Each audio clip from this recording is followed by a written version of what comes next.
The essential question that I decided to focus on this week was, what is my work as a learner and a teacher? And the main question I focused on after that was, what skills does an effective teacher learn? So as I was finding inspiration from my peers as well as the readings that we were doing, these are a few of the things that I learned. So definitely something that's important to have in your pockets of tools as a teacher is to have confidence.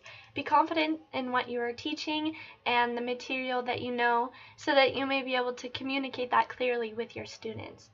Also with that, it's important to be highly organized in what you do. You want to be able to have clear concepts from all the tiny workings and details to the main concepts. Something else that I really like is group work, because I like to think of Adam and Eve and how God put two people here on this earth in the beginning instead of just one, because God knew that we needed to learn from each other.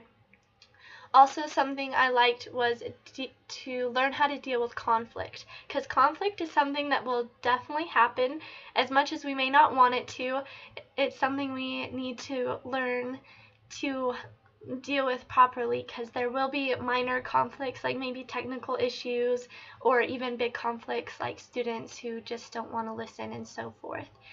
With that, you also want to know how to motivate your students and have empathy towards them, because there will be some subjects that students may just have difficulty learning, and if you're able to empathize with them, you're able to rework the curriculum so that they understand more and it's more engaging. Also, feedback is very important.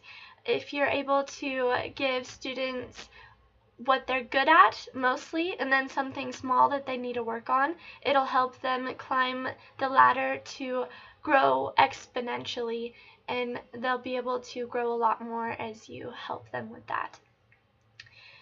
Another thing that I really liked was some important skills I think that are key to remember is to be conversational.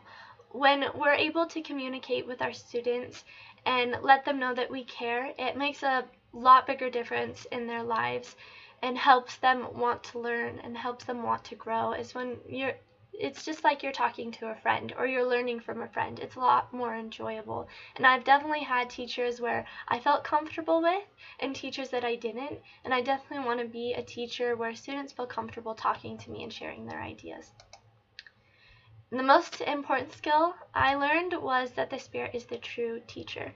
I liked the story that I learned this past week. It's about a man and his daughter who are climbing a really steep mountain, but it was full of gravel, and so whenever they take a step, they find themselves slipping back, and the daughter was getting really frustrated. And so the father had an idea that if the daughter grabbed onto his pants pockets, his back pants pockets, and he said that wherever I take a step, you step exactly there. And with that, they were able to get to the top of the mountain.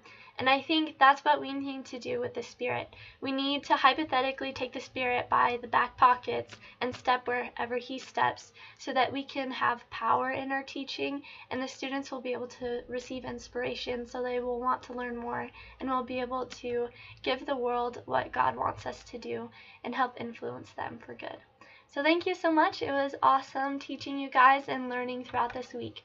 Hope to do it again next week.